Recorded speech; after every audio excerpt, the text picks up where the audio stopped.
Selalu kamu cuman tinggal sendiri sama ibu kamu, ya.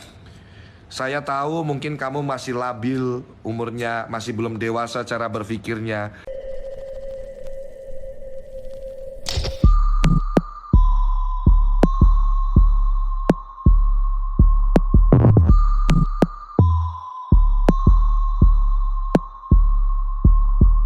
Halo baik, pagi, siang, sore, atau malam jam berapapun kalian nonton video ini, selamat datang di channel Mamang 2 biasa. Balik lagi dengan Mamang Rahman di sini ya baik.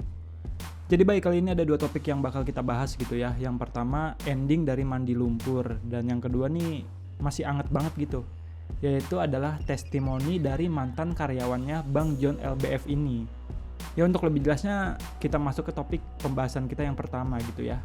Jadi baik, akhirnya nih ya, ending dari Mandi Lumpur ini udah kelihatan gitu baik. Dimana si Sultan ini, yaitu pemilik akun Mandi Lumpur, menyatakan tidak akan live TikTok lagi gitu. Tapi setelah didatangi oleh pihak kepolisian dan juga Dinas Sosial NTB. Ini untuk lebih jelasnya klarifikasi dari pihak si Sultan ya. Kita tonton dulu videonya. Minta maaf atas semua yang saya buat video viral sama ini. Saya minta maaf kalau memang ada salah. Terus saya akan dibimbing, juga sama dinas yang untuk itu. Kalau memang ada kalau tiktoker yang lain jangan meniru tindakan persecutan yang kita buat. Itu aja saya minta maaf atas yang saya buat konten-konten viral di TikTok akun saya, dan saya hapus semuanya yang ada videonya. Terima kasih. Nih agak berisik ya mungkin kalau misalnya dari lu yang gak kedengeran. Intinya tuh si Sultan ini minta maaf atas konten yang dia buat gitu ya, dan berjanji gak akan live Mandi Lumpur lagi gitu baik. Dan pas gue mampir ke TikToknya gitu ya, ini tuh udah benar-benar gak ada video Mandi Lumpur lagi gitu baik. Ini Intan sama yang gue tahu sih bocah prik ya.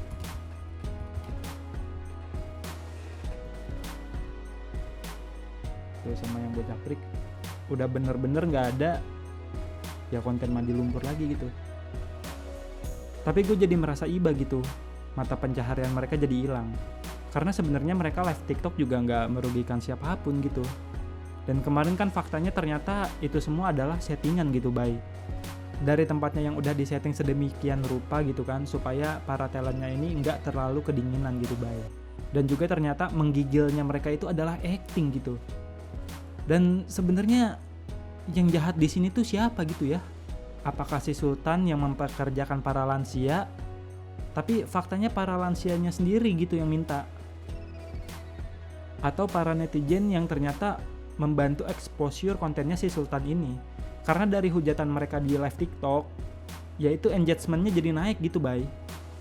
Atau orang-orang psikopat yang rela nge-give supaya bisa ngeliat para lansia ini tuh ngeguyur badan mereka gitu. Ya entahlah bay, pusing gue juga kalau dipikirin ya. Yang penting sekarang udah clear nih, kasus Mandi Lumpur ini ya udah close gitu ya. Oke next, ini yang kedua ya bay. Jadi bay, lu tahu kan John LBF? Orang yang ngebantu si Tiko sama orang yang nawarin kerjaan ke si Sultan tuh, yang kemarin ketemuan di pagi-pagi ambiar. Nah jadi ada mantan karyawannya nih yang speak up di Twitter kalau ternyata dia tuh nggak sebaik itu gitu bay. Nah ini tuh ada seorang TikToker, gue kurang tahu ya siapa namanya, karena di akun repost ini tidak memberikan sumbernya gitu. Dia ini menceritakan testimoni dari mantan pegawainya Pak John gitu ya. Dan untuk lebih jelasnya nih kita setel dulu videonya. Pak John kan, iya Bapak John yang kemarin ngasih kerjaan ke Tiko dan pengemis online. Nah dia itu kan terkenal sebagai bos idola gitu ya. Banyak banget karyawan-karyawan yang mengidolakan dia dan pengen kerja sama dia gitu ya. Karena dia memang punya citra yang baik sebagai bos. Namun ternyata per hari ini ada dugaan-dugaan dan tuduhan-tuduhan yang diarahkan kepada dia ya. Dimana ternyata mantan karyawannya mengatakan bahwa perlakuan si Bapak J ini tidak seperti yang dia tunjukkan di sosial media, alias cuman pencitraan, cuman kamuflase doang ya. Ini dia nge-spill, jadi gue bakal bacain ya. Katanya si Bapak J ini suka potong gaji karyawan sesukanya ya. Udah gitu dia nggak pernah mau ngasih slip gaji ke karyawannya. Nah kalau misalkan kalian telat ya, meskipun 1 menit, gaji kalian juga bakal dipotong. Yang sebenarnya nggak apa-apa sih, itu adalah kebijakan perusahaan. Tapi masalahnya adalah ini katanya lemburnya juga nggak dibayar gitu kan. Jadi lu telat dipotong, lu lembur, oke kalian tahu Bapak Jo nggak dibayar gitu. Nah ini juga ya pengakuan dari mantan karyawan yang lain ya. Dia bilang lembur nggak dibayar, potong gaji cuman karena telat bales chat ya. Dan masih banyak lagi katanya.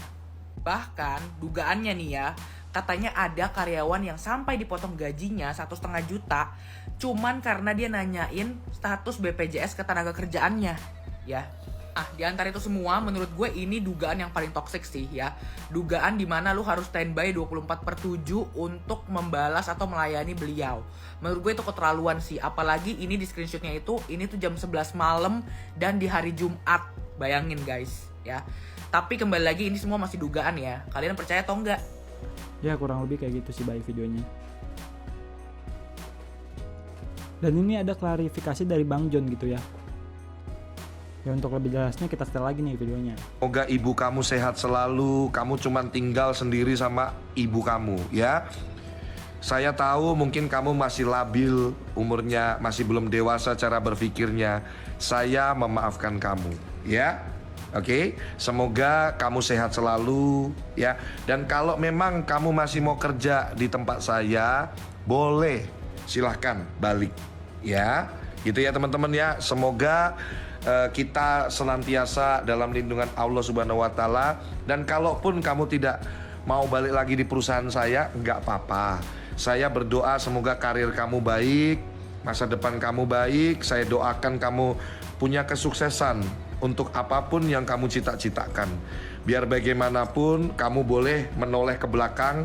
Ingat nggak waktu di Kelapa Gading saya dampingi kamu, ini loh cara nyari prospek. Nih saya ajarin nih, kamu masuk ke LinkedIn, yuk saya bantu yuk. Ini aku dapat prospek nih kamu follow up ya, ini tinggal deal. Ini klien nih, temen nih, udah siap transaksi pendirian PT nih kamu closingin ya, insentifnya buat kamu. Demi Allah, demi Rasulullah, biar kaki gue buntung, biar gue nggak selamat kalau gue bohong nih apa yang gue sampaikan. Anda tanya ke orangnya langsung ya. Saya sayangi dia dengan sepenuh hati, saya bimbing dia dengan sepenuh hati ya. Kalaupun kamu ada salah jalan, hilaf dan lain-lain, segeralah bertobat. Karena hidup di dunia itu cuma numpang minum sesaat. Jangan sampai perbuatan jahat kita, tingkah laku buruk kita nanti mengantarkan kita bukan ke surganya Allah tapi ke neraka jahanam. Kamu muslim juga, kamu berhijab ya, kamu berjilbab, kamu muslim, bertobatlah sebelum terlambat. Yang penting kamu niat bertobat, saya sudah memaafkan. Semoga Ya kurang lebih gitulah Bay video klarifikasinya, walaupun ya kayaknya tidak menjelaskan benar atau tidaknya gitu ya. Cuma nyuruh orang tobat doang. Ya dan ada fakta yang menarik juga nih, ternyata sempet gitu kan beredar video kasir minimarket yang masih training terus ditegur sama bosnya gitu, sampai nangis sesegukan gitu Bay. Terus gara-gara videonya viral, akhirnya ya Bang John ini menarik karyawan minimarket tadi itu untuk bekerja di perusahaannya gitu Bay. Nih.